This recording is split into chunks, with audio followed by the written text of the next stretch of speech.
भूत प्रेत दुश्मन हाथ जोड़कर माफ़ी मांगेगा। जी हाँ दोस्तों, जो मैं आज आपको टोटका बताऊंगी, अगर आपका कोई दुश्मन है, भूत प्रेत आपके घर में है, नेगेटिव चीज़ आपको दिखाई देती है, तो आपसे हाथ जोड़कर माफ़ी मांगेगी। कभी भी आप घर में छोड़ आपके घर के आसपास भी नहीं आएगी। दोस्तों, अगर आपके बच्चे व्यसन करने लगे हैं, गलत संगत में पड़ चुके हैं, या पति पत्नी का झगड़ा इतना बढ़ चुका है कि तलाक तक बात आ गई है, या फिर आपका कोई नज़दीकी रिश्ता ख़राब हो चुका है, जिस रिश्ते में कड़वाहट इतनी आ चुकी है कि अब रिश्ते जो है आपके सही होने मुश्किल हो चुके हैं, तो इन सब के लिए ही मैं आपको एक छोटा सा टोटका बताऊंगी, प्यारा सा और बहुत कारगर। अगर आप इसको करोगे तो देखना आपकी ज़िंदगी की सारी खुशियाँ लौटकर आपकी ज़िंदगी में ही आ जाएंगी, दुख सब चले जाएंगे। दोस्तों, आपको करना क्या है, आपको लेनी है 7 लौंग, बढ़िया वाली, लंबे वाली, फूल वाली, टूटी फूटी नहीं होनी चाहिए, क्योंकि टूटी फूटी लौंग से हमारी कोई पूजा पाठ या कोई टोटका नहीं होता, तो वो गलत हो जाता है। और आपको साथ ही लेने हैं कपूर। कपूर एक तो 4 फुट वाले आते हैं, वो टिक्की वाले पतले पतले, और एक मोटे मोटे कपूर भी आते हैं, वो बहुत अच्छे वाले होते हैं, थोड़ा टाइम मतलब ज़्यादा टाइम तक जलते हैं। और जो पतले से आते हैं वो एकदम जल जाते हैं। तो आपको अगर वो मोटे वाले कपूर मिल जाए तो आप वो कपूर ले सकते हैं, नहीं मिले तो इनसे भी काम चल जाएगा। फिर आपको करना क्या है, आपको जो है अपने हाथ में, उल्टे हाथ की हथेली में लेना है शहद। शहद लेना है आपको उल्टे हाथ की उस हथेली के ऊपर। और जो आपका सज्जा हाथ है, सज्जे हाथ के अंगूठे के पास वाली उंगली, उस आदमी का नाम लेकर, जिस आदमी की आपसे अनबन हो चुकी है, नफ़रत हो चुकी है, या आपका कोई दुश्मन है, या फिर आपके बच्चे हैं जो गलत राह पर चल चुके हैं, आपको गाली गप्पाड़ देते हैं, आपकी एक भी बात सुनते नहीं, घर में जो है मार पिटाई पे उतर जाते हैं, उनका नाम लेकर, या आपकी शादीशुदा ज़िंदगी ख़राब हो चुकी है, जो पति हो या पत्नी हो, जो भी है उसी का नाम लेकर आपको इससे, जो अंगूठे के पास वाली उंगली है सज्जे हाथ की, इस उंगली से, और वो जो आपने जो है उल्टे हाथ की हथेली पर शहद लिया है, वो आपको अपनी जीभ की नोक होती है ना, जीभ की नोक पर लगाना है।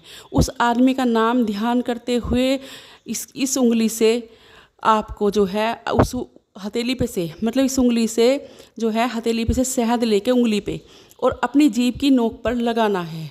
7 बार आपको ये काम करना है, उस आदमी को ध्यान में रखते हुए, उसका नाम ध्यान में रखते हुए। फिर आपको 7 बार ये काम करने के बाद आपको करना क्या है, वो लौंग आपको अपनी हथेली पे और शहद लेना है एक बार। फिर वो जो आपने लौंग ली है, आपको कपूर जलाकर, और वो लौंग के आगे से फूल जो होते हैं, फूल को हथेली में जो शहद लिया है उसमें डुबोकर, एक एक लौंग शहद में डूबनी चाहिए पूरी, आगे का फूल, और वो जो है उसके ऊपर, कपूर के ऊपर डालते जाइए। उस आदमी का नाम ले लीजिए, अगर आदमी आपसे दूर है तो आप उसका फ़ोटो सामने रख लीजिए।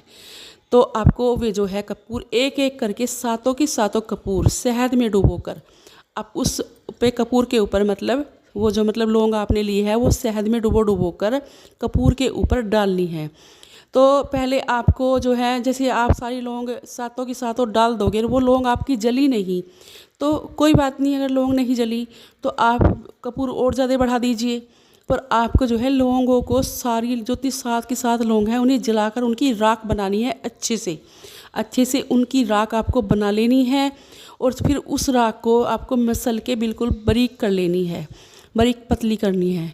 और जिस इंसान के लिए आपने ये सब किया है, उसका नाम आपको उस समय भी लेना है जिस समय आप ये लौंग जला रहे हो शहद में डुबो कर, उस समय भी उस आदमी का नाम आपको लेना है, और जो लौंग है सबकी राख बना लेनी है।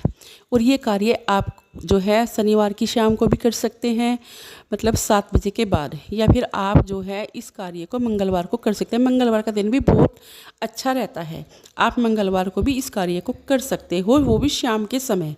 तो ये 2 दिन मैंने आपको बताए हैं, आपको ये सब करना है। और जिसके लिए हमने ये काम किया है, फिर आपको बिल्कुल एक चुटकी भर, जैसे सरसों का दाना हो, उस आदमी को पता ना चले कि हमने क्या किया है, उसके मस्तक पर लगाना है।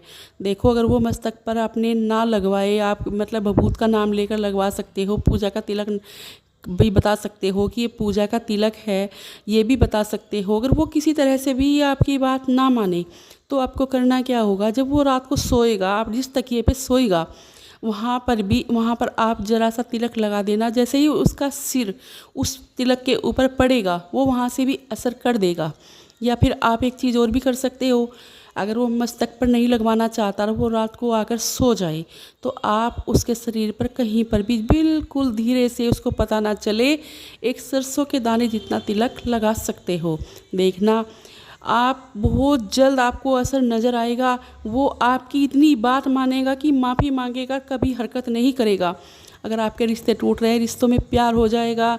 अगर रिश्तेदार दूर चले गए हैं तो पास आ जाएंगे। अगर शत्रु है तो शत्रु आपसे हाथ जोड़कर माफ़ी मांगेगा। आपके घर में गलत काम कभी नहीं करवाएगा। नेगेटिव चीज़ें अगर आपके घर में हैं तो वो दूर चली जाएंगी। सुख शांति आपके घर में होगी, क्योंकि ये जो मैंने टोटका बताया है बहुत ही कारगर टोटका है। आप जब करोगे तो आपको खुद पता चल जाएगा। तो आप ऐसे ही करना जैसे मैंने बताया है। अगर आपको कपूर अच्छे वाला मिल जाए तो वो ले सकते हो, नहीं तो फिर दूसरे कपूर से भी काम चल जाएगा। और लौंग टूटी फूटी एक भी ना हो, क्योंकि आप अगर कोई गलती आपने कर दी तो ये जो टोटका है आपका काम नहीं करेगा। तो इसलिए जो भी करना है सब अच्छे से ही करना, और 7 बजे के बाद करना, शनिवार करना या फिर मंगलवार करना, कोई से भी दिन आप कर सकते हो। तो दोस्तों अब मैं आपसे विदा लेती हूँ और मिलती हूँ एक नई जानकारी के साथ। आशा करती हूँ आपको मेरी वीडियो पसंद आई होगी। राधे राधे दोस्तों।